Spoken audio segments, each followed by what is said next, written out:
आप लोग जो आए हुए हैं, मैं अभी स्क्रीन शेयर करूंगा और स्क्रीन पर जो डिवाइस आपको नज़र आएगी ये वही पिक्चर है ऑलमोस्ट जो आपकी बुक में मौजूद है। ज़रा इस पिक्चर को गौर से देखना। आज हमने यही पढ़ना है रिपल टैंक क्या होता है, इसकी कंस्ट्रक्शन क्या होती है, और फिर उसके बाद हम इसकी वेव्स जो बनती हैं उनके वो वेव्स कैसे बनती हैं, फिर वेव्स के नीचे हम इमेज देखते हैं तो वो ब्राइट एंड डार्क फ्रिंजेस बनती हैं, लाइंस बनती हैं, वो क्यों बनती हैं, कैसे बनती हैं, ये आज हमारा काम होगा। छोटा सा काम है। तो सबसे पहले मैं अभी स्क्रीन अगर शेयर करूं, आप लोग अपने मोबाइल पे ही रहिएगा। ये देखें, ये मैं पिक्चर शेयर कर रहा हूं। हाँ जी, ये पिक्चर सामने नजर आई है सबको?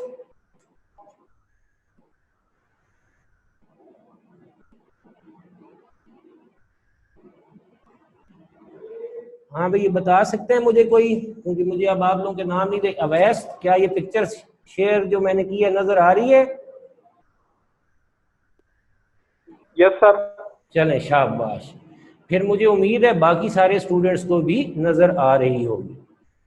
इसमें ये एक गिलास की प्लेट है। मैं ऐसे अगर लूं, आप लोगों ने स्क्रीन को शेयर नहीं, टच नहीं करना, क्योंकि वो लाइनें लग जाएंगी, ठीक है, और उससे फिर मसला होगा समझाने में मुझे। ये अगर आप गौर करें, ये जो एरो मैंने लगाया है इसको अगर गौर से देखेंगे तो ये गिलास की ट्रे है जिसके एज थोड़े थोड़े ऊपर उठे हुए हैं। जरा गौर से देखना पड़ेगा। सही। इसके अंदर, इस गिलास ट्रे के अंदर हमने पानी डाला होता है। अगर ये 3 सेंटीमीटर का है तो 2 सेंटीमीटर वाटर होगा और 1 सेंटीमीटर हम इसे छोड़ देंगे। फिर इसी तरीके से अगर ये, यानी 1 फुट की अगर इसकी हाइट है इस गिलास ट्रे की, ये एजेस की हाइट, मैं अगर यहाँ पर ऐसे बनाऊं, कोई लाइन शाइन ऐसे मोटी सी लगा लेते हैं। ये इसका कलर चेंज फॉर्मेट डेट, ये जो है ना, ये इसका एज है ऐसे।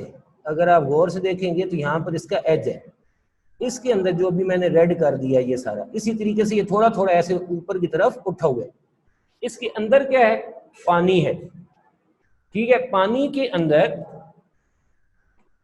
अंदर अगर मैं रेजर से जरा से इसे साफ भी कर दूं, इसके अंदर पानी, और पानी के अंदर ये आपको वुडन प्लेटफॉर्म नजर आ रहा होगा, एक वुड नजर आ रही होगी। उसके ऊपर क्या पड़ा हुआ है? उसके ऊपर हमारे पास ये एक मोटर है। ठीक है, मोटर को किसके साथ है? ये तारों के साथ हमने सप्लाई के साथ अटैच किया हुआ है। लेकिन यहां पर गौर करें, यहां पर इस वुडन जो प्लेटफॉर्म है इस पर 2 हुक्स लगी हुई हैं, एक इस जगह पर और एक इस तरफ। ये 2 हुक्स हैं। हुक के साथ ये रबड़ का एक बैंड है यहां पर। अगर मैं अब इसको सर्कल करूं, यहां पर ये क्या लगा हुआ है? रबड़ बैंड। इस तरफ भी है और दूसरी तरफ भी है। ठीक है, और ये रबड़ बैंड किसके ऊपर से पास हो रहा है? एक स्टैंड के ऊपर से पास हो रहा है। तो ये अब इसमें अभी तक आप लोगों को क्या नजर आया है, मैं दोबारा बताऊं। इसमें ये गिलास ट्रे है, ये गिलास ट्रे है। इसके अंदर किससे हमने फिल किया हुआ है? वाटर को। और वाटर के साथ वेव पैदा करनी है तो उसे हमने डिस्टर्ब करना है। तो उसके लिए यहां पर ये एक वुडन प्लेटफॉर्म है, ये एक वुडन प्लेटफॉर्म है ये वाला। इसके ऊपर ये 2 हुक्स लगी हुई हैं, एक यहां पर और एक यहां पर। और ये वुडन प्लेटफॉर्म की हुक्स की मदद से हमने ये 2 रबड़ बैंड्स लगाए हुए हैं, एक लेफ्ट साइड पर, एक उसके राइट साइड पर। और दरमियान में क्या है? एक बच्चों की खिलौना कार वाली जो मोटर नहीं होती, गाड़ियों के अंदर छोटी छोटी मोटर लगी होती है, वैसे ही हमने इसके ऊपर एक मोटर लगाई हुई है। और मोटर वायर्स की मदद से किसके साथ कनेक्टेड है? पावर सप्लाई के साथ कनेक्टेड है, यानी करंट इसको मिलेगा। ठीक है, ये जो सारी कंस्ट्रक्शन है ये कहलाएगी इलेक्ट्रिकल वाइब्रेटर। इसे हम क्या कहेंगे? Electrical vibrator. इस फिगर में हमारे पास ये क्या कहला रहा है, ये कहला रहा है ओसिलेटिंग पैडल। ठीक है, ओसिलेटिंग पैडल की बजाय आपकी बुक में जो लफ्ज है वो क्या है, इलेक्ट्रिकल वाइब्रेटर।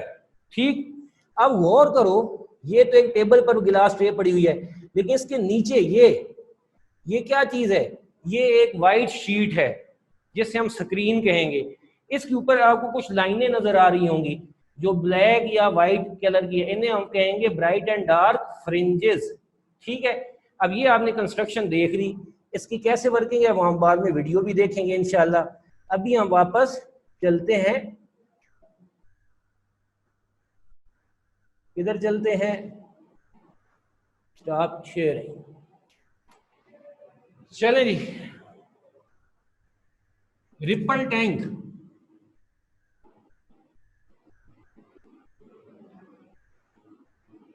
रिपल टैंक जो है ये कोई वो टैंक नहीं है जिससे गोले फायर करने, ये एक डिवाइस है, ऐसी डिवाइस है जिसकी मदद से हम क्या करते हैं, वाटर वेव्स की प्रॉपर्टीज को स्टडी करते हैं। तो हम क्या कहते हैं, ये क्या है, इट इज अ डिवाइस, किस लिए होती है, use to study properties of water waves, क्योंकि इसके अंदर वाटर वेव्स पैदा होंगी। कौन सी properties, for example reflection, waves का टकरा के वापस मुड़ना, रिफ्रैक्शन, एक मीडियम से दूसरे मीडियम में जाना और बेंड होना, इसी तरीके से इंटरफेरेंस, दो वेव्स का आपस में टकराना और उसके नतीजे में कुछ रिजल्ट्स आना, हमारे पास खास रिजल्ट्स आना, रिफ्रैक्शन। इसी तरीके से होता है डाइफ्रैक्शन, के वेव का टकराना और मुड़ जाना, एक ही मीडियम में मुड़ जाना, एक्स्ट्रा और भी हो सकता। तो ये जो हमारे पास रिपल टैंक है, ये क्या है, ये एक डिवाइस है which is used to study the properties of water waves. और कौन सी वाटर वेव्स, सॉरी, जो रिपल टैंक के अंदर पैदा होंगी, और कौन सी प्रॉपर्टीज ये स्टडी करता है, रिफ्लेक्शन की, रिफ्रैक्शन की, डाइफ्रैक्शन की, इंटरफेरेंस की। आगे बुक में 3 है, एक है हमारे पास रिफ्लेक्शन है, फिर है रिफ्रैक्शन है, और फिर डाइफ्रैक्शन है। पहले इंटरफेरेंस भी होती थी पुरानी बुक में, अब उन्होंने निकाल दी है। चले अब हम आगे बढ़ते हैं। ठीक है, इसकी डेफिनेशन लिख लें जल्दी से, डेफिनेशन लिखिए, it is a device, it is a device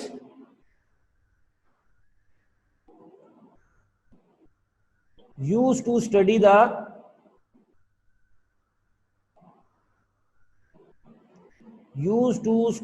properties of waves,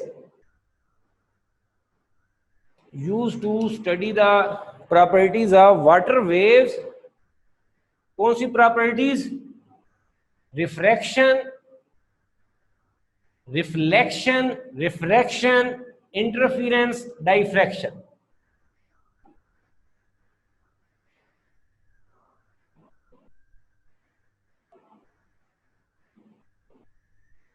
जी मेरा सोना साहब ने लिख लिया। जब आप इसे खुद अपने लफ्जों में लिखेंगे बाद में, इसका मेथड तो आपने बहुत थोड़ा सा लिखना है, लेकिन जो भी मैं समझाऊंगा वो बड़े तवज्जो से समझना है, तब वो।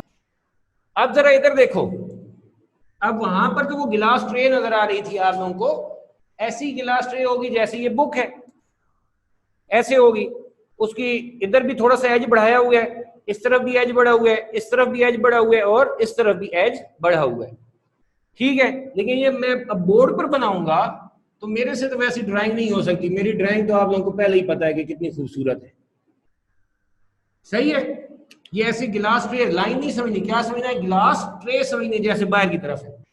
सही, इसके अंदर ये 2/3 लेवल तक, यानी जितना इसका हिस्सा है उसमें 2 हिस्से हमने पानी डालना है और एक हिस्सा हमने उसमें क्या करना है, उसे खाली छोड़ देना है।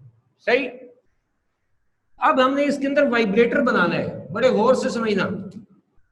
यहां पर हमने लिया एक स्टैंड, ये उसके साथ हमने एक रॉड लगा दिया। सही, यहां पर एक वुडन प्लेटफॉर्म है, मैं ब्लैक कलर में बनाता हूँ, वो जो अभी आप लोगों ने देखा होगा ऐसे। अब मेरी ड्राइंग जरा खराब है, जरा गौर तवज्जो करना, इसलिए मैं कह रहा हूँ बाद में हम दोबारा उस फिगर को भी देखेंगे। इसके साथ यहाँ पर एक हुक लगाई हुई है और एक हुक इस साइड पर है, हुक जिससे वो तस्वीरें आप टांगते हैं दीवार पर, सही है। एक हुक इधर है, एक हुक इधर है। हम फिर क्या करते हैं, इसके साथ दो रबड़ बैंड बांधेंगे। रबड़ बैंड कुछ भी और नहीं है, कोई मसला नहीं है, भला क्या है, बड़ी आसान सी बात है। भला क्या है, रबड़ बैंड्स क्या है? रबड़ बैंड्स वही हैं जो ये नोटों पे आप चढ़ा देते हैं। ये छोटी बच्चियों को बाल उनकी अम्मी जो है वो बालों में चुटिया बना देती हैं, तो वो जो बैंड होते हैं, जरा अच्छा इलास्टिक वाला अच्छे वाला लेते हैं। ये हमने बांध दिया, इधर एक इसमें से गुजारा है और दूसरा कहाँ पर है, ऊपर स्टैंड में से गुजरा है। अब जरा इमेजिन करें कि ये ऊपर भी बाउंड है और नीचे भी हुक के साथ है। अब मैं इस वुडन प्लेटफॉर्म को अगर टच करूंगा तो ये ऐसे वाइब्रेट करेगा या नहीं करेगा? बात समझ आ रही है? कौन बताएगा? ताहा जरा ये बताएं कि ये अब क्या है, वुड का है, ये क्या है, दो रबड़ बैंड्स हैं जो ऊपर स्टैंड में से गुजरे हैं, मेटल के स्टैंड में से गुजरे हैं। अब इसमें वुडन प्लेटफॉर्म को, इस वुडन पैडल को अगर मैं ऐसे टच करूं, ऐसे हिट करूं, तो फिर क्या करेगा? ये अपनी इलास्टिसिटी की वजह से स्प्रिंग की तरह से वाइब्रेट करेगा या नहीं करेगा? ताहा शाबाश। अगर ये करता है तो ये किसको टच करेगा? पानी को। और पानी को डिस्टर्ब करें तो पानी के अंदर क्या पैदा होती है? वेव्स पैदा होती है। तो फिर इस प्लेटफॉर्म में ये पानी को टच करने की वजह से यहां पर क्या पैदा होंगी? वेव्स। लेकिन एक मसला आना है कि अगर मैं अपने हाथ से कर रहा हूं बार बार तो मेरे हाथ की सिंक्रोनाइजेशन नहीं होगी। मतलब कि जब मैं उसको टच करता हूं तो वो हमारे पास जो प्लेटफॉर्म है, हो सकता है एक दफा हाथ मेरा 1 सेकंड में ऐसे वाइब्रेट करके टच करे, दूसरी दफा 2 सेकंड बाद, कभी तेज हो जाए, कभी स्लो हो जाए, कभी तेज कभी स्लो हो गया। थक गया हूं, इंसान हूं यार। बात समझ में आ रही है? तो उसमें एक यूनिफॉर्म टाइम पीरियड वाली वेव पैदा होना मुश्किल है। इस वजह से इसके ऊपर यहां पर क्या लगा दी जाती है? मोटर लगा दी जाती है। ये जो छोटी से बच्चों के ये ऐसे मोटर लगा दी जाती है। आपके घर में वाटर पंप होगा, जब वो वाटर पंप चलता है,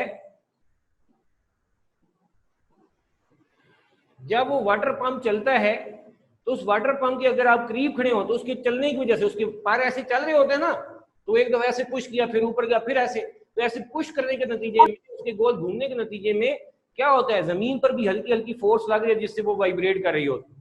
तो यहां पर ये जो हमने मोटर लगाई है, मोटर, इसको हमने फिर ऐसे इसकी तारों की मदद से इसे किसके साथ लगा दिया है? ऐसे प्लग के अंदर लगा दिया, पावर सप्लाई के साथ लगा दिया। ठीक है, तो ये मोटर ऐसे गोल चलेगी, इसके चलने के नतीजे में किस पर फोर्स लगेगी? प्लेटफॉर्म पर। प्लेटफॉर्म नीचे जाकर पानी को टच करेगा, फिर रबड़ बैंड इसको ऊपर खींचेंगे जिससे ये कंटिन्यूअसली ऐसे वाइब्रेट करेगा। अगर मैं इसका डिमर लगा दूं, जैसे ये सीलिंग फैन के साथ हम डिमर लगा देते हैं, तो मैं मोटर की स्पीड को कम भी कर सकता हूँ, मोटर की स्पीड को ज्यादा भी कर सकता हूँ, लेकिन जो एक स्पीड एडजस्ट करूंगा उसी पर वो घूमती रहेगी।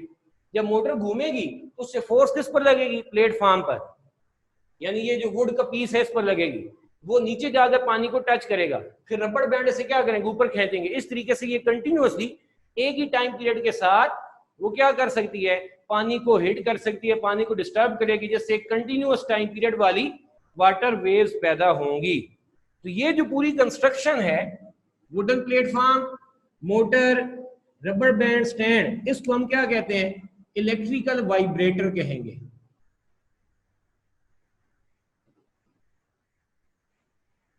क्या कहेंगे? Electrical vibrator. अब ये इलेक्ट्रिकल वाइब्रेटर जब पानी में डिप करेगा, पानी को हिट करेगा, तो उससे उसके अंदर क्या पैदा होंगी? ऐसे वेव्स पैदा होंगी। सही? ये जो वाटर वेव्स पैदा हो रही हैं, इसमें ये ऊपर वाला जो पोर्शन है ये आप लोग जानते हैं क्या होता है? क्रस्ट। और जो नीचे वाला पोर्शन है ये क्या होता है? ट्रफ।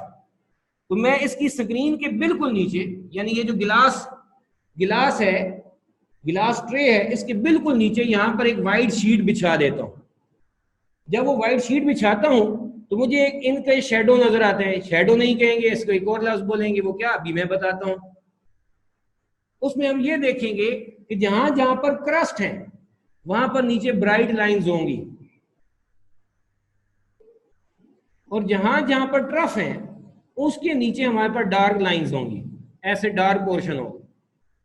फिर ट्रफ वाली पोर्शन पे डार्क होगा, फिर ट्रफ वाले पोर्शन पे डार्क होगा। ये किसके ऊपर? जिस गिलास ट्रे के बिल्कुल नीचे हमने जो व्हाइट शीट बिछाई हुई है उस पर। आप अपने घर में जो टब होता है उसके अंदर पानी भर के उसको डिस्टर्ब करें और नीचे उसका शेडो देखें, आपको कैसी नजर आएगा? कहीं पर व्हाइट लाइंस होंगी, कहीं पर डार्क लाइंस होंगी, तो ऐसी बनेगी। अब ब्राइट लाइन कहां पर बनेगी? नीचे, वो क्रस्ट के बिल्कुल नीचे बनेगी। क्यों बनेगी वो मैंने बताना है, ठीक है? ट्रफ के बिल्कुल नीचे क्या बनेगी? डार्क लाइंस बनेगी। इनको हम क्या कहते हैं? ब्राइट फ्रिंज या डार्क फ्रिंज, जो भी होगी, फ्रिंजेस। ये ब्राइट एंड डार्क फ्रिंजेस हैं। क्रस्ट के नीचे बनेगी ब्राइट फ्रिंज और ट्रफ के नीचे बनेगी डार्क फ्रिंज। तो आप जरा दोबारा देखो इधर, रिपल टैंक जो है ये एक ऐसी डिवाइस है जो हम अभी डिस्कस कर रहे हैं। It is a device which is used to study the properties of water waves. कौन सी प्रॉपर्टीज? रिफ्लेक्शन है, रिफ्रैक्शन है, डाइफ्रैक्शन है, इंटरफेरेंस है, ये वाली प्रॉपर्टीज। ये सारी हम बारी बारी पढ़ेंगे, सिवाय इंटरफेरेंस के 3 पढ़ेंगे जो आपकी बुक में है। अब इसकी कंस्ट्रक्शन क्या है? इसमें सबसे पहले एक गिलास ट्रे होती है जिसे हम 2/3 वाटर से फिल कर लेते हैं। 3 हिस्से समझ गए, 2 हिस्से पानी, 1 हिस्सा खाली, ताकि ये जब वाइब्रेटर अब हिट करेगा तो वो पूरे भरा होगा तो पानी नीचे गिरता रहेगा, तो उसे नीचे गिरने से बचाना भी तो है। फिर हम क्या करते हैं कि यहाँ पे एक इलेक्ट्रिकल वाइब्रेटर लगाते हैं। इलेक्ट्रिकल वाइब्रेटर नाम सुनने लगता है पता नहीं क्या मुसीबत है, लेकिन ये कुछ भी नहीं है, वेरी इजी। क्या बोला? एक वुडन प्लेट है, वुडन शीट है, उसके ऊपर हमने ये 2 हुक्स ब्लैक कलर की लगाई है। इन हुक्स में से हमने वो जो रबर बैंड है वो जो नोटों के ऊपर लगाते हैं नोटों की दत्ती बनाने के लिए, तो यहाँ पर एक इधर भी उसे अटैच कर दिया और इधर रॉड के साथ भी अटैच कर दिया। इसके ऊपर हमने क्या लगा दिया? एक आम मोटर, बच्चों की ये कारों के अंदर नहीं, ये खिलौना कारों के अंदर छोटी सी मोटर, वो हमने इसके ऊपर यहाँ पर फिक्स कर दी। अब इधर मोटर को अटैच कर दिया पावर सप्लाई के साथ। जब इसे ऑन करेंगे साथ डिमर भी लगा दिया, डिमर से हम इसकी स्पीड कम ज्यादा कर सकेंगे। जब इसकी स्पीड कम ज्यादा करेंगे तो जो वेव्स पैदा होंगी उनके भी टाइम पीरियड और फ्रीक्वेंसी पे फर्क आता है, ठीक है? अब हमने इसको ऑन किया, मोटर ऐसे घूमेगी। अब जरा गौर करो, जैसे मेरा हाथ घूम रहा है तो वो एक तरफ नीचे पुश कर रहा है, दूसरा फिर ऊपर लिफ्ट होता है। पुश, एक तरह से पुश हल्की सी मिलती है, उस पुश के नतीजे में वो जो नीचे वुडन प्लेटफॉर्म है उस पर भी फोर्स लगती है, वो नीचे जाता है। फिर रबर बैंड जो स्ट्रेच होंगे, थोड़ा सा स्ट्रेच होंगे, वो क्या करेगा? उसे फिर वापस ऊपर रीस्टोरिंग फोर्स पीछे से वापस खींचेगा। तो अब मोटर के रोटेट करने के नतीजे में ये जो वुडन प्लेटफॉर्म है ये ऊपर नीचे ऐसे वाइब्रेट करेगा। जब ये वाइब्रेट करेगा तो इस तरह से हमने एडजस्ट किया कि ये टच करे। किसको टच करे? वाटर को टच करे। वाटर डिस्टर्ब होगा, वाटर डिस्टर्ब होगा तो उसके अंदर क्या पैदा होंगी? वेव्स पैदा होंगी। वेव्स हमें ऊपर से भी नजर आ रही होंगी, लेकिन उनकी इमेज देखने के लिए हमने यहां पर क्या सस्पेंड किया होता है? एक लैंप सस्पेंड किया है। लैंप इसके ऊपर लाइट फॉल करता है, जिसके नतीजे में नीचे हमें इस गिलास ट्रे के बिल्कुल नीचे हमने क्या रखा हुआ है? एक व्हाइट शीट रखी हुई है, जिसे हम क्या कहेंगे? स्क्रीन कहेंगे। इस स्क्रीन के ऊपर हमें नजर आता है ब्राइट लाइंस और dark line, bright and dark fringes नजर आएंगी। तो उसमें से जो ट्रफ होगा उसके नीचे डार्क फ्रिंजेस बनती है, और जो वेव का क्रस्ट, ऊपर वाला पोर्शन क्रस्ट, वो जहां जहां पर होगा वहां पर हमारे पास क्या बनेगी? ब्राइट फ्रिंजेस बनेगी। तो ये कंस्ट्रक्शन थी किसकी? रिपल टैंक की। क्लियर होगी बात? मैं इसकी फिगर दोबारा वो अगर आप लोगों के साथ शेयर करूं जो बाद में आए हैं। ये देखिए भाई, तस्वीर नजर आ रही है सबको? कोई अफाफ क्लियर है पिक्चर? Yes sir. शाबाश। चले, अफाफ तो बोली नहीं। अब जरा ये बताएं, सामने आपको गिलास ट्रे नजर आ रही है या नहीं आ रही? क्या ये गिलास ट्रे है? Yes sir. ये मैं एरो बना दूं इसके साथ। ये देखें, ये गिलास ट्रे है, ठीक है? ये सारा जो है अभी जिस पर मैं लाइन लगाता हूं, ये सारा क्या है, इलेक्ट्रिकल वाइब्रेटर। इस इलेक्ट्रिकल वाइब्रेटर में ये आपको क्या नजर आ रहा है जरा बताएं, ये मोटर। ये क्या नजर आ रही है, हुक। दूसरी हुक किधर है, इस हुक में से अगर आप गौर करें तो ये ऐसे लाइन जा रही है, ये लाइन क्या है, रबड़ बैंड है जो इस पहली हुक में से भी गुजर रहा है और इस दूसरी हुक में से भी गुजर रहा है। क्लियर होगी बात। अब जब इसे मोटर को ऑन करेंगे, सारी हमने उसकी ऐसे डिमर टाइप चीज लगा दी, तो ये मोटर गोल घूमेगी, फोर्स लगेगी किस पर, नीचे वुडन प्लेटफॉर्म पर, वो नीचे की तरफ स्ट्रेच होगा, फिर रबर बैंड उसे ऊपर खींचेंगे जिससे ये वाइब्रेट करेगा। इसके वाइब्रेट करने से हमारे पास क्या पैदा होंगी, वाटर के अंदर वेव्स पैदा होंगी। अब जरा देखो ये ऊपर, अगर मैं इसको रोक दूं, इसको बंद करूं, ये अब ऊपर इल्यूमिनेशन लिखा हुआ है, बल्ब है। ये बल्ब जो होगा पानी के ऊपर आगे लाइट फॉल करेगा, तो नीचे ये हमारे पास क्या चीज है, ये क्या है, गिलास। ये गिलास के बिल्कुल नीचे क्या पड़ी है, एक वाइट शीट है जिसे हम क्या कहेंगे, स्क्रीन कहेंगे, और इस पर ब्राइट एंड डार्क लाइंस बनती हुई हमें नजर आई।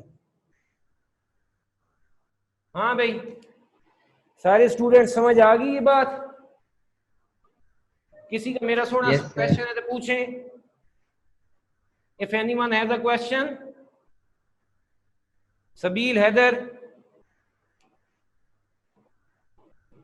इस बिल है, क्लियर है। चलें, अली आपको माइक ऑन करना आया है तो बताएं।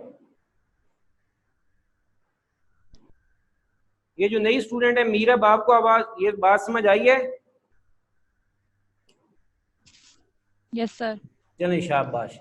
फिर पीछे कौन रहेगा, मुदस्सर साहब आप बताएं।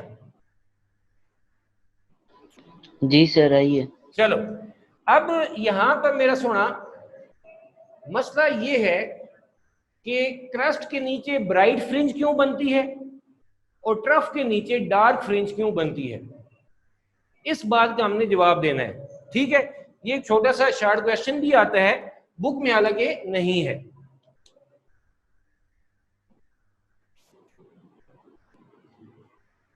दो तरह के लेंसेज हैं, एक वो लेंसेज होते हैं दरमियान से मोटे होते हैं, थिक होते हैं, और एजेस से थिन होते हैं, इन्हें हम कहते हैं कन्वेक्स लेंस या कन्वर्जिंग लेंस। इन्हें हम क्या कहते हैं, कन्वेक्स लेंस या कन्वर्जिंग लेंस। जबकि दूसरे वो होते हैं जो दरमियान से थिन होते हैं और एजेस से थिक होते हैं, इन्हें हम कहते हैं डाइवर्जिंग लेंस या कनकेव लेंस।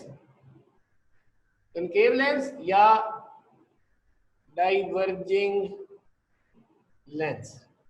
ठीक, डाइवर्जिंग लेंस ये जो मैंने अभी पहना हुआ है, शायद आपको नजर आए। यहां से अगर देखें तो ये जो इसका दरमियान वाला पोर्शन जहां पर अभी मैंने हाथ रखे से गौर से देखें, ये पतला होगा और जो एजेस हैं यहां से ये मोटा होगा। ठीक है, शायद आपको नजर आ रहा हो, दरमियान से ये इधर से पतला होगा और एजेस से ये मोटा होगा। ये मैंने कौन सा लेंस पहना हुआ है, कनकेव लेंस पहना हुआ है, डाइवर्जिंग लेंस पहना हुआ है।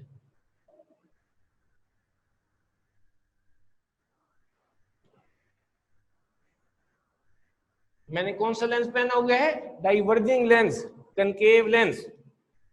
अब जरा देखो इधर गौर से देखो, टाइम नहीं है, एक ही दफा बताऊंगा। अगर लाइट रे ऐसे आ रही है, पैरेलल दो लाइट रेज आ रही है, तो जब वो कनकेव लेंस में से जो ऐसे बाहर की तरफ फैला होता है, इस पे लाइट रे स्ट्राइक करके एक दूसरे की तरफ मुड़ती हैं। अब दो लाइट रेज दूर दूर थी, अब वो एक दूसरे की तरफ कन्वर्ज कर गई है, एक तरफ फोकस कर गई है, तो ये वाले पॉइंट पर लाइट की ब्राइटनेस क्या होगी, ज्यादा होगी। यहां पर लाइट की ब्राइटनेस क्या होगी, ज्यादा होगी। सही, तो ये जो हमारे पास क्रस्ट है, ये जो क्रस्ट है, ये गौर से देखेंगे ऐसे आउटर कर्व्ड है, बिल्कुल वैसे ही जैसे ये लेंस आउटर कर्व्ड है। मैं अगर इसको ऐसे मोड़ दूं तो ये ऐसे ही है, तो क्रस्ट का जो आउटर पोर्शन है क्रस्ट का वो बिल्कुल इस जैसा है। किसकी तरह है? की तरह है, कन्वेक्स लेंस जैसा है, कन्वर्जिंग लेंस जैसा है। क्रस्ट जो है it behaves like the convex lens. जैसे कन्वेक्स लेंस पर लाइट आगे फॉल करेगी तो लाइट एक पॉइंट पर फोकस होगी। जब लाइट एक पॉइंट पर फोकस होगी तो वो पोर्शन क्या होगा? ज्यादा ब्राइट हो जाएगा। तो यहां पर भी जब लाइट आगे फॉल करती है क्रस्ट के ऊपर, क्रस्ट वाले पोर्शन पर, तो वो एक लाइन पर, एक पॉइंट पर ऐसे फोकस हो जाती है जिससे वो पोर्शन क्या हो जाता है? ब्राइट हो जाता है। इस तरीके से हमें ब्राइट फ्रिंज मिलती है। तो ब्राइट फ्रिंज कहां पे मिलती है? जब किसकी वजह से मिलती है? क्रस्ट की वजह से। क्योंकि क्रस्ट किसकी तरह बिहेव करता है? कन्वेक्स लेंस के तौर पर, कन्वर्जिंग लेंस के तौर पर। जब लाइट उस पर फॉल करती है तो वो एक पॉइंट पर, एक लाइन पर ऐसे फिर फोकस होती चली जाती है जिससे वो लाइन बहुत ब्राइट हो जाती है, उसे हम ब्राइट फ्रिंज कहते हैं। Same is the case here, यानी क्रस्ट के ऊपर फॉल करे तो वो कन्वर्जिंग लेंस की तरह है, वो एक लाइन पर फोकस करेगा, वो पोर्शन क्या होगा? बहुत ज्यादा ब्राइट हो जाएगा। अब दूसरी तरफ आते हैं कनकेव लेंस की तरफ। कनकेव लेंस क्या होता है? इस पर ऐसे लाइट फॉल करती है, जब लाइट फॉल करती है तो वो फोकस नहीं करती, वो एक दूसरे से दूर फैलते हैं, इधर भी गई, ये इधर गई। जब लाइट इधर दरमियान में आएगी नहीं तो ये पोर्शन क्या होगा? डार्क। तो जो ट्रफ होता है, जो ट्रफ है, trough that behaves as concave lens, diverging lens. जो ट्रफ है, ये ट्रफ, ये ट्रफ, ये ट्रफ, तो जब इन पर लाइट फॉल करती है तो वो डाइवर्ज हो जाती है, ऐसे फैल जाती है। इसके बिल्कुल नीचे लाइट फॉल नहीं करेगी। जब इधर लाइट ही नहीं होगी तो ये पोर्शन हमें क्या नजर आएगा? डार्क नजर आएगा। ये बात समझ में आ गई? तो कोई आपसे ये पूछे कि जो क्रस्ट है उसके नीचे ब्राइट लाइन क्यों बनती है, तो आप कहेंगे crest behave as a converging lens. जब लाइट उस पर फॉल करती है तो वो लाइट को क्या कर देता है? एक पॉइंट पर, एक लाइन पर ऐसे फोकस करता है, क्योंकि वेव भी तो ऐसे पूरी बननी है ना, सही? तो उसकी हर लाइन, हर ऊपर से लाइट आ जाएगी, एक एक पॉइंट पर इकट्ठी होती है, वो एक पॉइंट मिलके क्या बनाएगा? एक ब्राइट लाइन बनाएगा, जिसे हम ब्राइट फ्रिंज कहेंगे। और जो ट्रफ है उसके नीचे डार्क फ्रिंज क्यों बनती है? क्योंकि ट्रफ जो है that behave as a concave lens, as a diverging lens. Diverging lens में क्या खूबी होती है? उस पर जब लाइट रेज आगे फॉल करती है वो डिफरेंट डायरेक्शन में स्प्रेड आउट हो जाती है, फैल जाती है। उसके बिल्कुल सामने कोई लाइट फॉल नहीं करती। जब लाइट ही नहीं फॉल करेगी तो वहां पर क्या होगा? Absence of light is darkness. Darkness खुद कुछ नहीं होती, क्या होता है? वहां पर लाइट नहीं होती, एब्सेंस ऑफ लाइट होती है उसके बिल्कुल नीचे। तो लाइट आगे फॉल करेगी, वो डिफरेंट डायरेक्शन में फैल जाएगी, उसके बिल्कुल नीचे किसी किस्म की लाइट फॉल नहीं करेगी, तो वहां पर डार्कनेस आ जाएगी, यानी डार्क फ्रिंज बनेगी। हाँ मेरा सोना, जल्दी से बताएं, ये समझ आई है कि ब्राइट फ्रिंज और डार्क फ्रिंज क्यों बनती है? किसी का क्वेश्चन हो तो मेरे से पूछे। If you have a question, ask me, please. बताएं, जैन आपको क्लियर है? जैन? जी सर। हाँ, तस्लीम आप बताएं। जी सर। तस्लीम कोई क्वेश्चन है? नहीं सर, नहीं। अच्छा, अली हसनैन आपको कुछ समझ आई है?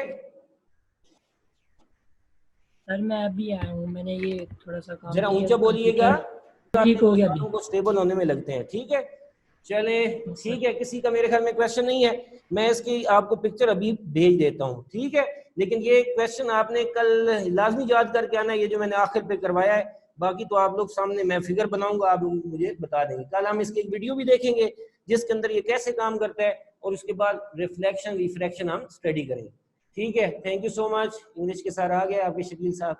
अल्लाह हाफिज, अस्सलाम वालेकुम।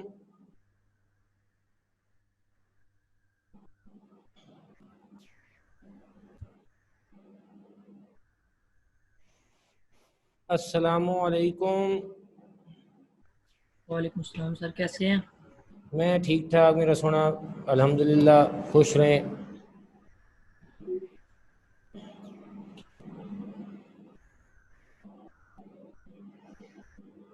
ये जिनका नाम के साथ ये ऑनर 8 आ रहा है ना, वो स्टूडेंट प्लीज अपना नाम रीनेम करें, ठीक है। हाँ जी सर, सर अभी कर दूंगा, मेरे पास अभी आपका नाम वो क्या है मुझे बता दें। जैन जैन जैन। चले मैं कर देता हूँ। ठीक है सर। जैन पूरा नाम क्या है? जैन आलम। चलो 10 जैन आलम। रोल नंबर मिला हो तो वो भी साथ लिखा जाए। चलो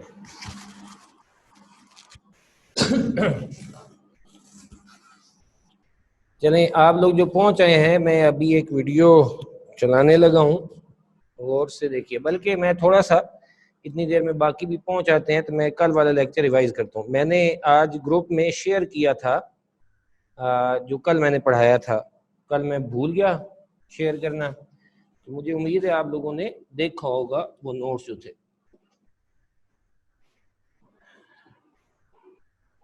नोट्स देख लिए थे ना सबने? Yes sir. चलो देखें, उसमें क्या था, रिपल टैंक हमने कल पढ़ा था। रिपल टैंक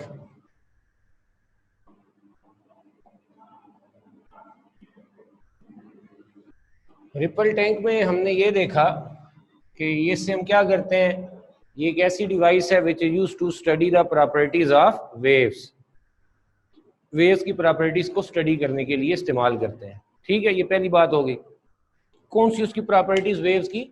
वाटर वेव्स की प्रॉपर्टीज, जिसमें रिफ्लेक्शन है, रिफ्रैक्शन है, डाइफ्रैक्शन है, इंटरफेरेंस है, इनको स्टडी करने के लिए हम इस्तेमाल करते हैं। सही। इसकी कंस्ट्रक्शन क्या थी वो मैंने कल बताई कि इसमें एक गिलास ट्रे होती है, पहले इसमें 2/3 हम वाटर फिल कर लेते हैं, फिर हम एक इलेक्ट्रिकल वाइब्रेटर बनाते हैं। उसमें क्या होता है, एक वुडन प्लेटफॉर्म होता है जिस पर ये 2 हुक्स लगी होती हैं। इन हुक्स में से एक रबर बैंड ऊपर स्टैंड में से पास करके इधर रखते हैं, दूसरे के साथ भी ऐसे ही। सही। फिर इसके बाद यहाँ पर हमारे पास एक मोटर लगी होती है। उस मोटर को हम इलेक्ट्रिक सप्लाई के साथ लगाते हैं, साथ डिमर भी लगाते हैं ताकि उसकी स्पीड को हम कंट्रोल कर सकें। जैसे ही मोटर चलती है तो इसके चलने से ये नीचे जो वुडन प्लेटफॉर्म है इस पर फोर्स लगती है। जब ये फोर्स लग नीचे जाता है तो ये रबर बैंड स्ट्रेच होते हैं, फिर वो इलास्टिसिटी से उसे वापस ले जाते हैं। इस तरीके से ये वाइब्रेट करते हैं। वाइब्रेट करके इधर पानी को हिट करता है, पानी को डिस्टर्ब करता है, जिससे पानी के अंदर ऐसे वेव्स पैदा होती हैं। फिर इन वेव्स की इमेज देखने के लिए हमने इसके ऊपर क्या सस्पेंड किया होता है, एक इलेक्ट्रिक लैंप, उससे लाइट आती है। तो हमने इसके बिल्कुल नीचे, जो हमारी बुक में था, कल मैंने आप लोगों को उसकी एक इमेज भी दिखाई थी, तो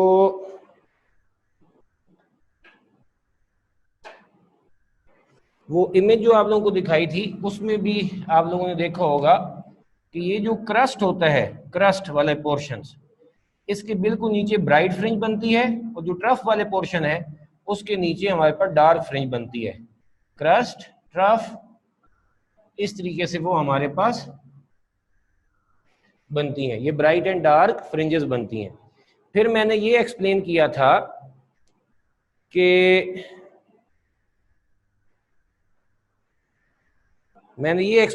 था कि ये जो ब्राइट फ्रिंजेस हैं ये क्यों बनती हैं, किसके नीचे बनती हैं? क्रस्ट के बिल्कुल नीचे बनती हैं। उसकी वजह ये होती है कि क्रस्ट जो होता है ऐसे, that is like a convex lens. Convex lens या कन्वर्जिंग लेंस, जिस पर लाइट फॉल करती है वो लाइट को एक पॉइंट पर फोकस करता है, ठीक है। जब वो लाइट एक पॉइंट पर फोकस हो जाती है तो उसके नीचे क्या होगी, लाइट की ब्राइटनेस बहुत ज्यादा हो जाएगी। इसलिए इसके ऊपर जब वाइट लाइट आकर फॉल करेगी तो वो लाइट एक पॉइंट पर ऐसे फोकस होती है, फिर एक लाइन पर ऐसे बन जाती है, जिससे हम क्या कहते हैं, ब्राइट फ्रिंज कहते हैं। जबकि जो ट्रफ है, ट्रफ किसकी तरह होता है, that is like a diverging lens. Diverging lens पर जब आगे लाइट फॉल करती है तो वो लाइट डिफरेंट डायरेक्शन में स्प्रेड आउट हो जाती है, डाइवर्ज हो जाती है, उसके बिल्कुल नीचे किसी किस्म की लाइट नहीं होती। इस वजह से वो पोर्शन क्या हो जाता है, डार्क हो जाता है। वो पोर्शन क्या हो जाता है, डार्क हो जाता है। ठीक है, ये वाली बातें हमने कल पढ़ी थी कि हमें ब्राइट एंड डार्क फ्रिंजेस क्यों मिलते हैं। तो जो मैंने आज आप लोगों को नोट्स भेजे हैं उन नोट्स पर वो लिखा हुआ है सारा, की बुक है, जिन्होंने की बुक्स वगैरह लेनी हो वो आगे एकेडमी से ले सकते हैं, सही, ताकि आप लोगों को फिर परेशानी ना हो। मैं बस बताता जाऊँ, वहाँ से आप अपने नोट्स में लिखते चले जाएं, लेकिन ये अपने हाथ से ज़रूर लिखने। अब मेरे ख्याल में मैक्सिमम स्टूडेंट्स आ गए हैं। मैं आप लोगों को एक वीडियो दिखाता हूँ, थोड़ी सी वीडियो होगी और बड़े गौर से आप लोगों ने उसे ऑब्जर्व करना है।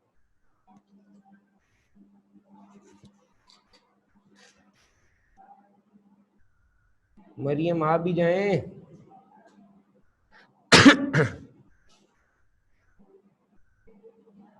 हाँ भाई, पहले ये बता दें कि किसी का कल वाले लेक्चर में कोई क्वेश्चन है? If anyone has a question.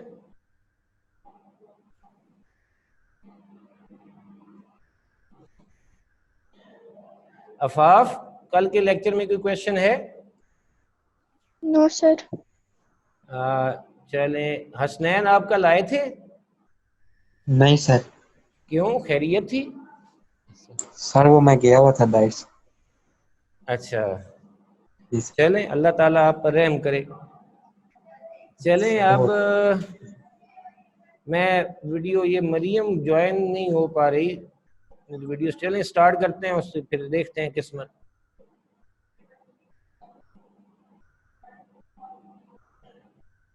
हाँ भाई, पिक्चर नजर आ रही है?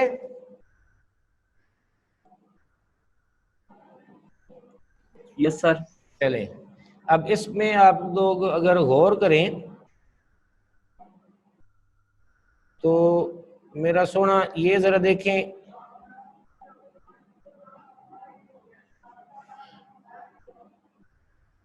ये जरा देखो, ये क्या है? ये जैसे हमने वुडन प्लेटफॉर्म बनाया था, ये वैसे ही एक हमारे पास वुडन प्लेटफॉर्म ही समझ लें। ये क्या नजर आ रहा है, जरा देखें, ये रबड़ बैंड है, क्लियर? और ये जरा गौर करें, यहाँ पर ये क्या है, इसके नीचे ये क्या लगी हुई है, हुक। ठीक है, ये हुक एक तरफ इधर है और दूसरी तरफ इधर, वो हमारे ऊपर स्टैंड की बजाय इधर भी एक हुक लगाई है, ये ऊपर स्टैंड के साथ मिलाकर इधर, सही है। दरमियान में ये क्या है, रबड़ बैंड है, वही जो आप लोग नोटों पे रबड़ चढ़ाते हैं। और ये क्या चीज है, ये नजर आ रही है सबको? ये क्या है, मोटर है। अब ये मोटर चलेगी, ये गोल घूमेगा ऐसा इसका, जिससे हमारे पास क्या लगती है, नीचे फोर्स लगेगी। इस वुडन प्लेटफॉर्म या प्लास्टिक का जो प्लेटफॉर्म से बना हुआ है, जब इस पर फोर्स लगेगी ये नीचे जाएगा, नीचे जाएगा तो रबड़ बैंड से फिर ऊपर खींचेंगे, फिर मोटर नीचे लाएगी, इस तरीके से ये वाइब्रेट करेगा। क्लियर होगी ये बात? अब मैं इरेज कर दूं अगर इन सारी चीजों को, तो अब जरा देखें वो टीचर क्या बताते हैं। मैं कोशिश करता हूं उनकी आवाज जरा बंद कर दूं।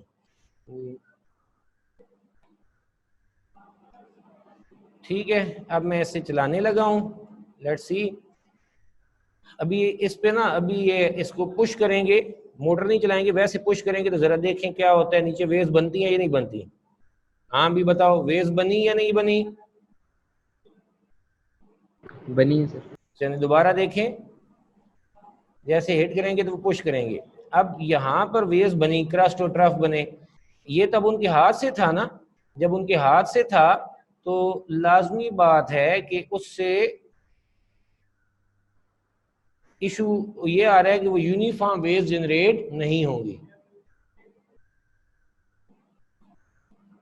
नहीं, वो बाद में करेंगे, स्टैंड नहीं है। अच्छा, ये बात क्लियर हो गई। फिर इसके बाद जो अगली बात है कि अब हम इसको ऑन करते हैं। अगर मैं इसको मैं इसके जरा देखें कहाँ पर, जरा अभी ये वैसे बता रहे हैं कि ये आगे उसके ऑब्स्टेकल रख दी तो उससे टकरा के वो वेव्स कैसे वापस आती हैं या कोई और चीज़। मैं थोड़ा सा ऐसे, ये जैसे अभी ये इन्होंने रखी है एक ऑब्स्टेकल, ये जरा देखिएगा, ये जो ऑब्स्टेकल रखी, हाँ यहाँ पर ये ऑब्स्टेकल रखी, वेव्स इससे टकरा कर लाजमी बात है वापस आएंगी। ठीक है, जरा आगे बढ़ते हैं। ये जरा मैं आगे बढ़ूँ। हाँ, अब जरा देखें, अब इस मोटर को इन्होंने ऑन करना है। ये उन्होंने हाँ भी ऑन हो गई। अब उससे हमारे पास एक कंटिन्यूअस वेव्स बन रही होंगी। अब यहाँ पर इतनी छोटी सी वेव्स बन रही होती है, हमें नजर तो नहीं आ रही। अब हमारे और इसमें ये फर्क है कि वो नीचे इसकी इमेज की बजाय उन्होंने सामने उसको फोकस किया है। जरा देखें, अभी नजर आएगा, मोटर चलती हुई नजर आ रही है जो पानी को डिस्टर्ब करेगी। पानी डिस्टर्ब करेगी तो वो छोटी छोटी सी वेव्स बन रही हैं। अगर आप गौर से देखेंगे तो आपको वेव्स बनती हुई नजर आ रही होंगी। ठीक है,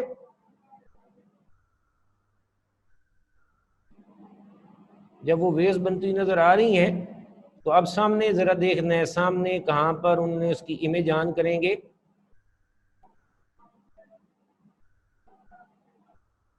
हाँ जी, कहाँ पर अभी नजर आता है मेरा सोना। हाँ, ये जरा देखें, अब वो इमेज हमें जरा करीब करके, ये जरा देखें, वेव्स आगे टकराई, टकरा के वापस पलट गई, आ रही हैं और टकरा के एक डायरेक्शन से दूसरी डायरेक्शन में जा रही है। वेव्स आई, एक डायरेक्शन से दूसरी डायरेक्शन में चली गई। तो अब आपको ब्राइट एंड डार्क फ्रिंजेस नजर आ रही हैं या नहीं आ रही? सबील हैदर, आ रही हैं सर। चले अब जरा एक दफा मैं कुछ नहीं बोलूंगा, जरा इसको देखना है ये क्या हो रहा है, सिर्फ फोकस करना है, फिर मैं बोर्ड पर खुद समझाऊंगा। ऐसे वेव्स आई, इस पॉइंट पर हिट किया ऑब्स्टेकल पर, यानी जो रास्ते में चीज रखी थी उसके। अब वेव्स ये दूसरी तरफ देखें जा रही है।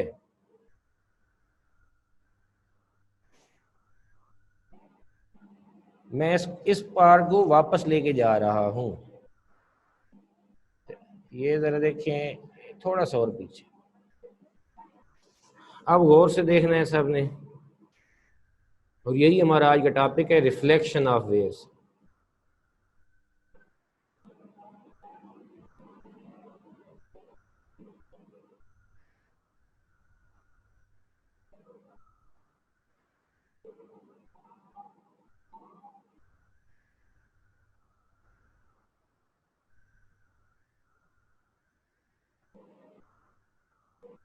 ये देखें, एक उन्होंने किसी एक क्रस्ट पर फोकस किया है या ट्रफ पर। अब वो आगे आ रहा है, क्रस्ट पर ही है, वो आके इधर टकराया, इस ऑब्स्टेकल से यहाँ पर टकराया, और फिर अब ये देखें दूसरी डायरेक्शन में वो ट्रफ यानी डार्क फ्रिंज जा रही है। ट्रफ आया और टकरा के वापस जा रही है। ठीक है, सब ने ऑब्जर्व कर लिया। अब मैं वापस आता हूं।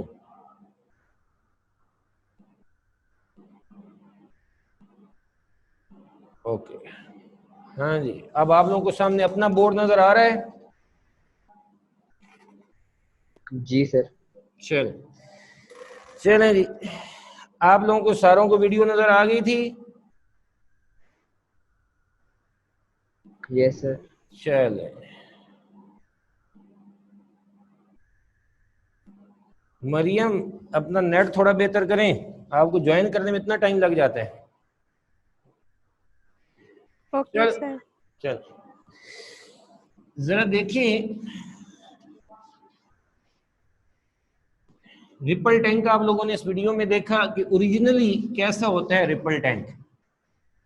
फिर इसके बाद उसके अंदर हमने एक ऑब्स्टेकल रखी थी, वो स्टील की जो शीट सी थी, लेकिन एक एंगल पर रखी।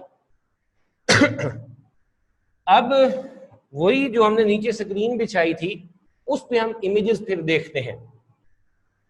अब ये हमारे पास वो ऑब्स्टेकल है जो हमने रख दी। ये किसके रास्ते में होगी? वाटर वेव्स के रास्ते में होगी, और इसको हम कहां पर ऑब्जर्व करेंगे? On the screen. अब जब वो वाइब्रेटर ऐसे वाइब्रेट करता है तो उससे प्लेन वेव्स ऐसे आगे की तरफ जा रही होती हैं, ऐसे जा रही। मैं वो ब्लू से बना रहा हूं, ऐसे वेव्स ये आगे की तरफ बढ़ रही। जरा वैसे चौड़ी चौड़ी बना रहा हूं ताकि मुझे कम लाइनें लगानी पड़े। ऐसे प्लेन वेव्स ये आती हैं।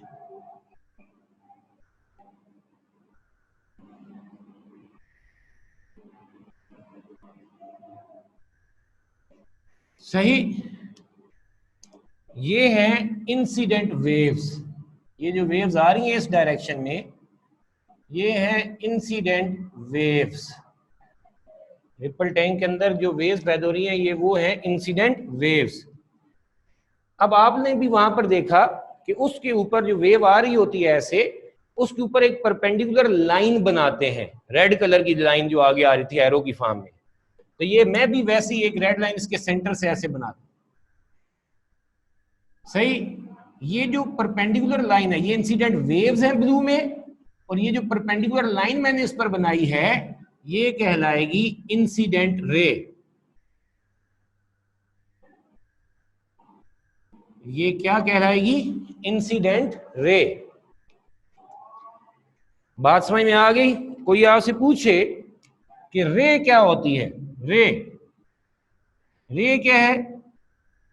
Perpendicular line on waves. Wave के ऊपर जो परपेंडिकुलर लाइन होती है उसे हम क्या कहते हैं? इंसिडेंट रे कहते हैं। वेव्स ये आ रही हैं ब्लू कलर में, ऐसे वेव्स, ये क्रस्ट ट्रफ हैं, ये ट्रफ दरमियान वाला क्रस्ट, ये ऐसे आ रही हैं, सही है, ऐसे सीधी। अब इन वेव्स के ऊपर हमने क्या किया, वो जो नीचे स्क्रीन हमने कहा है वो क्या है? व्हाइट पेज ही है। उस व्हाइट पेज पर नीचे बैठकर जमीन पर हमने एक ऐसे परपेंडिकुलर लाइन बना ली, ठीक है। जिस पॉइंट पर ये आकर हिट करेगी वेव्स, ये इंसिडेंट रे जिस पॉइंट पर आकर हिट करेगी इसको हम कहते हैं पॉइंट ऑफ इंसिडेंस। इसे हम क्या कहते हैं? पॉइंट ऑफ इंसिडेंस, ठीक। इस पॉइंट ऑफ इंसिडेंस पर ऑन ऑब्स्टेकल, ये जो ऑब्स्टेकल है, इस ऑब्स्टेकल पर जो हमने स्टील की शीट सी रखी थी, हमने एक परपेंडिकुलर लाइन बनानी है at point of incidence. Point of incidence पर ऑन ऑब्स्टेकल हमने एक परपेंडिकुलर लाइन बनानी है, ऐसे, यानी ऐसी लाइन बनानी है जो ऑब्स्टेकल पर परपेंडिकुलर हो। ऐसी लाइन बनानी है जो ऑब्स्टेकल पर परपेंडिकुलर हो। तो ये जो इंसिडेंट रे है, इंसिडेंट रे, ये जो रेड कलर वाली इंसिडेंट रे, ये इस नॉर्मल के साथ, मैं यहां पर लिख रहा हूं नॉर्मल, इस नॉर्मल के साथ यहां पर जो एंगल फॉर्म करेगी उसे हम कहते हैं, किधर बनाऊं, जगह काम है, इधर बना दूं। इस एंगल को हम कहते हैं एंगल ऑफ इंसिडेंस। इसे मैं थीटा आई लिख देता हूं। हाँ भाई, बात समझ आई? मैं दोबारा आप लोगों के लिए इधर रफ में बना रहा हूं, टाइम है अभी मेरे पास, आज पढ़ना हमने सिर्फ इतना सही है कि रिपल टैंक के अंदर हमने क्या बनाई? ऐसे वेव्स बनाई, वो वेव्स सीधी आ रही हैं। हमने इन वेव्स के रास्ते में क्या रख दिया? एक ऑब्स्टेकल को रख दिया, हार्ड ऑब्स्टेकल, ठीक है, जिसके रास्ते रोकेगी। ये इंसिडेंट वेव्स हैं जो इस डायरेक्शन में आ रही हैं। इन वेव्स पर ये परपेंडिकुलर लाइन बनाई। ये जो perpendicular line on the incident waves है ये हमारे पास कहलाएगी इंसिडेंट रे। जिस जगह पर ये आकर रे हिट करती है इसको हम क्या कहते हैं? Point of incidence. इस पॉइंट ऑफ इंसिडेंस पर ऑन ऑब्स्टेकल हमने एक परपेंडिकुलर लाइन ड्रा करनी है, ऐसे ऑब्स्टेकल पर परपेंडिकुलर लाइन ड्रा करनी है। ये परपेंडिकुलर लाइन क्या कहलाएगी? नॉर्मल। अब इंसिडेंट रे और नॉर्मल के दरमियान जो एंगल होता है इसे हम क्या कहते हैं? Angle of incidence. तो एंगल ऑफ इंसिडेंस क्या है? एंगल ऑफ इंसिडेंस क्या है? मैं इधर लिख रहा हूं, angle of incidence theta I is equal to angle between incident ray and normal. Angle between incident ray and normal. Clear होगी बात? जी मेरा सोना, जितनी मैंने ये बात बताई है ये बात समझ आ गई सबको? किसी का कोई क्वेश्चन है बोलें। If anyone has a question. Ali Hasan. जी सर। कोई क्वेश्चन है यहां तक? No sir. चले मीरब आप बताएं।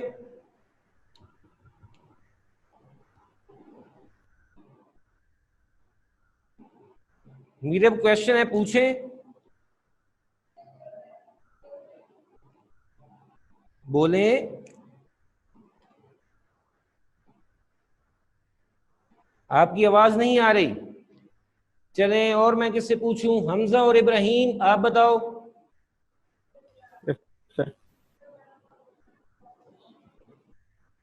चलें मीरब आपकी आवाज नहीं आई, हम आगे बढ़ते हैं, फिर मैं दोबारा पूछता हूं आपसे ही। अब जरा इधर देखो, सारे गौर करो, अब अपना ज़हन जरा खोल के रखना है। ये ऐसे वेव्स आ रही हैं, आपने उस वीडियो में भी देखा, वेव्स आकर पहले इसके साथ ऐसे एडजस्ट होंगी, एडजस्ट होकर फिर दूसरी डायरेक्शन में जाएंगी। ऐसे वेव्स आ रही हैं, पहले इसके साथ ऐसे एडजस्ट होंगी, एडजस्ट होकर फिर इसके साथ टच करने के बाद वो इस डायरेक्शन में रिफ्लेक्ट हो रही हैं। ठीक है, तो अब मैं इसको ऐसे बनाता हूं, तो जो वेव्स होंगी वो इससे ऐसे टकरा के आई, इससे पहले एडजस्ट हुई, इधर मैं गुजमुज नहीं करना चाहता, तो आपने अपने ज़हन में रखना है, इधर आगे एडजस्ट हुई और फिर इस डायरेक्शन में रिफ्लेक्ट हुई। मैं कैसे बनाऊं? थोड़ा सा दूर करके ऐसे बनाऊं।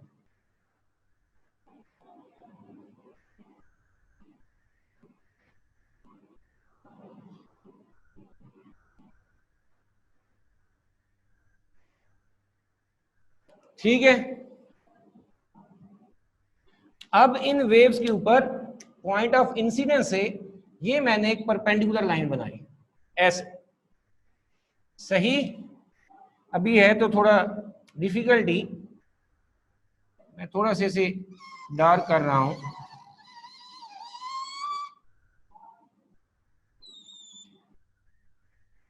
ये जो हमारे पास वेव्स हैं जो टकरा के इस डायरेक्शन में आई हैं, ये वेव्स कहलाएंगी रिफ्लेक्टेड वेव्स। क्या कहलाएंगी? Reflected waves. ठीक है, और ये जो हमारे पास रेड कलर में हमने इसकी इन रिफ्लेक्टेड वेव्स के ऊपर परपेंडिकुलर लाइन ड्रा की है, ये कहलाएगा, ऑब्जर्व कर, ये कहलाएगा रिफ्रैक्टेड रे। ये जो वेव्स आ रही हैं इस डायरेक्शन में, ये रिफ्लेक्ट होकर आ रही हैं, ये कहलाएंगी रिफ्लेक्टेड वेव्स। जबकि ये जो परपेंडिकुलर लाइन इस पर ड्रा की है, ये कहलाएगी रिफ्रैक्टेड रे। और ये रिफ्लेक्टेड रे इस नॉर्मल के साथ यहां पर जो एंगल बना रहा है, रिफ्लेक्टेड रे, ये रेड लाइन, इस नॉर्मल लाइन जो हमने बनाई थी पॉइंट ऑफ इंसिडेंस पर, उसके साथ ये जो एंगल फॉर्म कर रहा है, इसे हम क्या कहते हैं? ये था एंगल ऑफ इंसिडेंस, ये थीटा आर है, इसे हम क्या बोलेंगे? Angle of reflection. Theta R हमारे पास क्या? Angle of reflection. इसको हम थीटा आर से रिप्रेजेंट करें। इंसिडेंट रे नॉर्मल के साथ जो एंगल बनाती है वो एंगल ऑफ इंसिडेंस है। रिफ्लेक्टेड रे नॉर्मल के साथ जो एंगल बनाती है वो एंगल ऑफ रिफ्लेक्शन है। और अब हमारी बात आती है, ये अभी तक तो हमने ज्योमेट्री की, अब मैं जो बात बताने लगा हूं, हम वैसे रिफ्लेक्शन क्या कहते हैं कि किसी भी वेव का, मसलन लाइट की रिफ्लेक्शन क्या है? किसी भी सरफेस से टकरा के वापस आना, बाउंसिंग बैक ऑफ लाइट। लेकिन हर टकरा के वापस आने को हम रिफ्लेक्शन नहीं कहते। रिफ्लेक्शन तब कहेंगे जब हमारे पास कम से कम ये बात पूरी होगी। कौन सी बात? कि अगर वेव्स एक मीडियम से आई है, दूसरे मीडियम से टकराई है ऑब्स्टेकल से, और फिर वापस पहले मीडियम में आई है, और उसमें उनका एंगल ऑफ इंसिडेंस और एंगल ऑफ रिफ्लेक्शन बराबर है। एंगल ऑफ इंसिडेंस और एंगल ऑफ रिफ्लेक्शन बराबर है, तो उसको हम क्या कहते हैं? उसे हम रिफ्लेक्शन कहते हैं। उस फिनोमिना को हम क्या कहते हैं? रिफ्लेक्शन ऑफ वेव्स कहते हैं। यानी हमारे ज़हन में ये नहीं जाना चाहिए कि रिफ्लेक्शन ऑफ वेव से मुराद क्या है कि किसी भी वेव का टकरा के वापस पलट आना। नहीं, सिर्फ ये बात नहीं कि वेव का एक मीडियम से दूसरे मीडियम पर टकराना, फिर वापस पहले मीडियम में पलटना, लेकिन साथ सबसे अहम शर्त क्या है? सबसे अहम शर्त यह है कि उसमें एंगल ऑफ इंसिडेंस और एंगल ऑफ रिफ्लेक्शन वो आपस में हमेशा बराबर होने चाहिए। ये बात समझ में आ गई? यानी ये एंगल ऑफ इंसिडेंस और ये एंगल ऑफ रिफ्लेक्शन क्या होना चाहिए? बराबर। अगर ये बराबर है और वेव्स एक मीडियम से टकरा के वापस पहले मीडियम में पहुंच रही हैं और एंगल ऑफ इंसिडेंस और एंगल ऑफ रिफ्लेक्शन बराबर है, तो उस फिनोमिना को हम क्या कहते हैं? रिफ्लेक्शन ऑफ वेव्स कहते हैं। समझ में आ गई बात? मैं जल्दी से यहां पर वापस आता हूं, इसी बात को मैं दोहरा रहा हूं। अब यहां पर ये जो रफ स्केच मैंने बनाया है, अब वेव्स आगे इधर ऑब्स्टेकल से टकराएंगी, टकरा के इस डायरेक्शन में आ गई, इस डायरेक्शन। अब ये जो नीचे आ रही होंगी वेव्स, ये कौन सी हैं? रिफ्लेक्टेड वेव्स हैं। इस पॉइंट ऑफ इंसिडेंस से हम इन रिफ्लेक्टेड वेव्स के ऊपर परपेंडिकुलर लाइन बनाएंगे। ये क्या कहलाएगी? रिफ्लेक्टेड रे कहलाएगी। अब रिफ्लेक्टेड रे नॉर्मल के साथ ये जो एंगल बनाएगी, ये एंगल ऑफ रिफ्लेक्शन है। इंसिडेंट रे नॉर्मल के साथ जो एंगल बनाएगी, ये एंगल ऑफ इंसिडेंस है। और अगर ये एंगल ऑफ इंसिडेंस और एंगल ऑफ रिफ्लेक्शन बराबर होंगे तो फिर ये फिनोमिना क्या कहलाएगा? ये फिनोमिना हमारे पास कहलाएगा रिफ्लेक्शन ऑफ वेव्स। क्या कहलाएगा? Reflection of waves. हाँ जी, अब मैं और तो नहीं पढ़ा रहा, मैं आप लोगों से पूछता हूं। सबसे पहले तस्लीम, खैरियत थी? क्यों लेट हो गई? सर वो नेट का प्रॉब्लम था तो वो दोबारा कनेक्ट। अच्छा चलें, पहले सुन रही थी लेक्चर आप? जी सर। चलें फिर ठीक है। अच्छा, अब सारे इधर गौर से देखें। रिपल टैंक के अंदर हमने अपने वाइब्रेटर को डिस्टर्ब किया, जिससे उसमें वेव्स पैदा हुई। आगे हमने ये ऑब्स्टेकल रखी थी, तो ये वेव्स जो ब्लू कलर में ऐसे जा रही हैं, ये कौन सी वेव्स कहलाएंगी? सारे बोलें।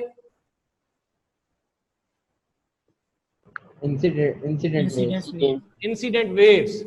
अब इन इंसिडेंट वेव पे जो हमने परपेंडिकुलर लाइन बनाई है, वो क्या कहलाएगी? Incident ray. Incident ray. सारे बोलें भाई, शाबाश, सारे बोलें, बेशक शोर भी हो लेकिन सिर्फ सेंस बोलनी है। ठीक हो गया। जिस जगह पर ये इंसिडेंट रे आकर हिट करेगी उस ऑन द ऑब्स्टेकल, तो ऑब्स्टेकल पर उस पॉइंट को हम क्या कहते हैं? Point of incidence. Point of incidence. अभी भी कुछ नहीं बोल रहे। Point of incidence. फिर ये वेव्स टकरा के ऑब्स्टेकल से दूसरी डायरेक्शन में रिफ्लेक्ट होंगी। वो जो रिफ्लेक्ट हुई हैं वेव्स, उन्हें हम क्या बोलेंगे? Reflected waves. अब पॉइंट ऑफ इंसिडेंस से इन रिफ्लेक्टेड वेव्स के ऊपर हमने परपेंडिकुलर ड्रॉ करना है।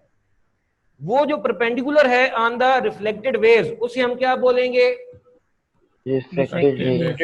रिफ्लेक्टेड रे। शाबाश। इसी ऑब्स्टेकल के ऊपर हम एक और पॉइंट ऑफ इंसिडेंस पर नॉर्मल ड्रॉ करते हैं, ऑब्स्टेकल पर परपेंडिकुलर लाइन ड्रॉ करते हैं, उससे हम क्या बोलते हैं? नॉर्मल। अब शाबाश। अब इंसिडेंट रे और नॉर्मल के दरमियान जो एंगल है वो कहलाएगा angle of angle of incidence. और रिफ्लेक्टेड रे और नॉर्मल के दरमियान, रिफ्लेक्टेड रे और नॉर्मल के दरमियान जो एंगल होते हैं उसे हम क्या कहते हैं? Angle of reflection. ठीक हो गया। रिफ्लेक्शन ऑफ वेव का क्या सर? रिफ्लेक्शन ऑफ वेव का की डेफिनेशन क्या है कि वेव एक मीडियम से दूसरे मीडियम पर आकर हिट करे, तो वेव वाटर से ऑब्स्टेकल को हिट कर रही है और फिर टकरा के क्या हो रही है? वापस वाटर में जा रही है। तो वेव एक मीडियम से दूसरे मीडियम को हिट करे और हिट करके वापस पहले मीडियम में वापस रिफ्लेक्ट हो, लेकिन साथ असल शर्त क्या है कि उसमें एंगल ऑफ इंसिडेंस और एंगल ऑफ रिफ्लेक्शन आपस में बराबर हो। तो तब वो जो कुछ हुआ है उस फिनोमिना को, उस प्रोसेस को हम क्या कहते हैं? रिफ्लेक्शन ऑफ वेव्स कहते हैं। क्लियर होगी बात? ये मैं इसकी पिक्चर भी भेज देता हूं अभी। और दूसरा ये है कि ये आप लोगों ने नोट करना है और इस डायग्राम की प्रैक्टिस करनी है। सिर्फ ये नहीं करना कि इस पे लाइनें बनानी है। मैंने जो कुछ बनाया है वो असूल के मुताबिक बनाया है, प्रिंसिपल के मुताबिक बनाया है, आपने उसको फॉलो करना है। ठीक है, मुझे उम्मीद है आप लोग इसको अच्छे तरीके से प्रैक्टिस करेंगे, डायग्राम बनाएंगे, बाकी मैं आपको साथ नोट्स शेयर कर दूंगा। Thank you, Allah Hafiz.